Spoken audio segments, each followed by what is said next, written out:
Today, 95% of teens have access to a smartphone, and 45% self-report that they're online almost constantly. Smartphones have penetrated all aspects of daily life, but of special concern to educators is their prevalence in schools. It would be a rally, right? And the rally is we're getting students pumped up for a particular event, and students would be Snapchatting it the whole time. So really, they weren't experiencing it and being present, they were behind the screen.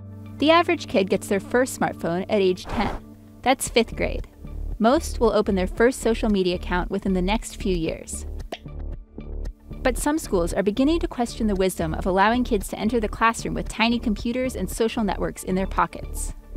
There's so many studies that have come out in the last few years about the social anxiety, stress, low self-esteem, teen suicide is up. Studies are showing and proving how destructive these devices can be, not only the device itself, but the social media aspect of it.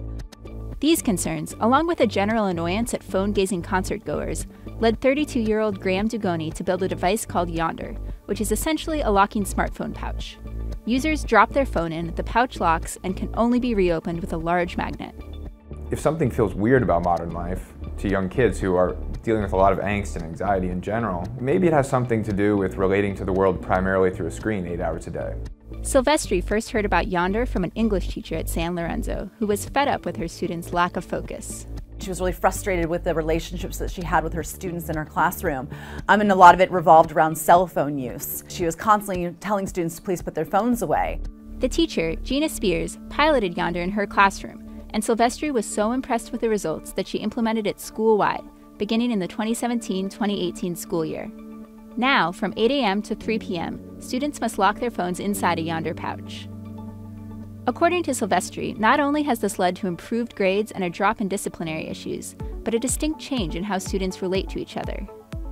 Uno is back at an all-time high. Our students are playing Dungeons and Dragons. They're out playing baseball. They're out playing volleyball and soccer, basketball. They're reading, doing homework.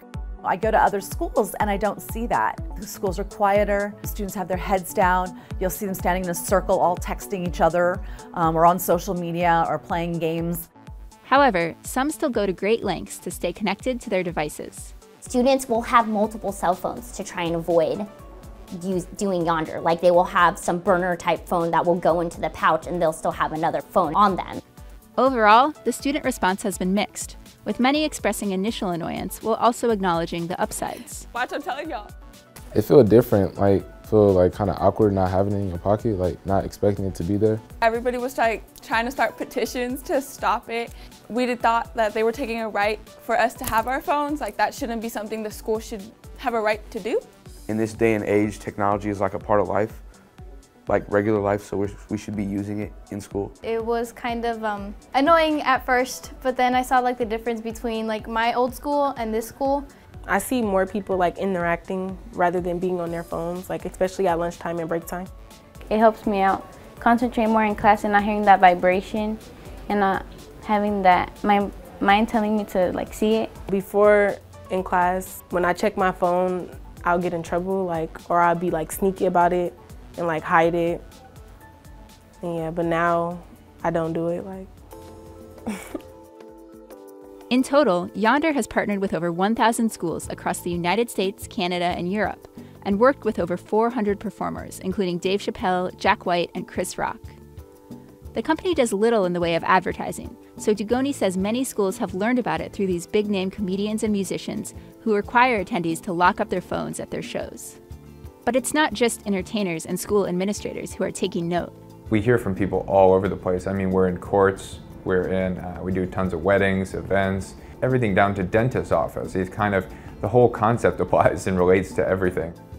For larger performances, Yondr typically charges $2 per head.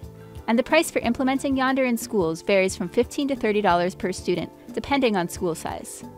As one of Yondr's first school partners, San Lorenzo received a discounted rate, and from Silvestri's perspective, it's been well worth it. We have a lot of human interaction, a lot of building of relationships. It's what schools should be like, and it's what I think the world should be like, what events should be like. I can't imagine now going backwards. I can't imagine a school that would allow cell phones during the day.